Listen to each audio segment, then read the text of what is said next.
ባርክ እግዚኦ ነገረ ዘወንጌለ ማቴዎስ ወድኦ ሐዋርያሁ ለእግዚእነ አምላክነ ወመድኃኒነ ኢየሱስ ክርስቶስ ይደላል እስካርያም ለወልደ እግዚአብሔር ለዓለመ ዓለም አሜን። የማቴዎስ ወንጌል ምዕራፍ 5 ከቁጥር 1 እስከ 17።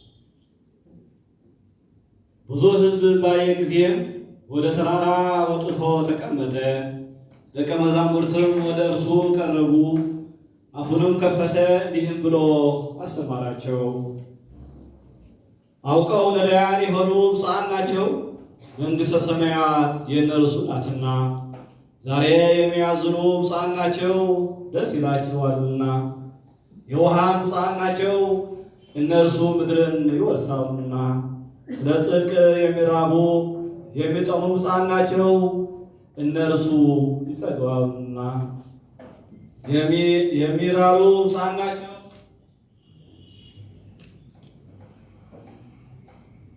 እነርሱ ይራሩላቸውና።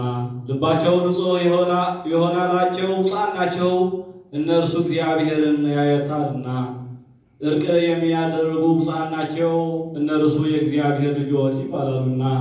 ስለ ጽድቅ የሚሰደዱ ብፁዓን ናቸው፣ መንግሥተ ሰማያት የእነርሱ ናትና።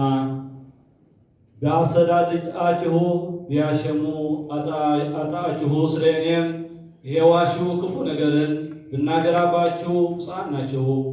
ደስ ይበላችሁ፣ ዋጋችሁ በሰማይ ብዙ ነውና።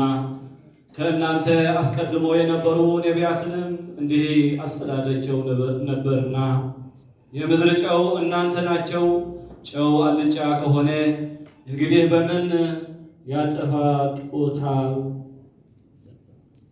እንግዲህ የሚጠቅመው የለም። ሰዎች ወደ ውጭ አውጥተው ይጥሉታል፣ በእግራቸውም ይጠቀጥቁታል እንጂ።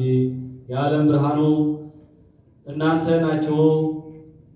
በተራራ ላይ የተሰራች መንደር መሰወር አይቻላትም። እንቅብ ሊደፉባት መብራትን እያበሩ በመቅረዝዋ ላይ አኑረዋል። በቤት ላሉት ሁሉ ታበራለች እንጂ። እንዲሁ ብርሃናቸው በሰው ፊት ይብራ፣ መልካሙን ሥራችሁን አይተው በሰማይ ያለውን አባታችሁን ያመሰግኑት ዘንድ። ሰማይ ወምድር ያልፎ ቃል የሰያህ ልፊ በጊዜ ባርዳይሁ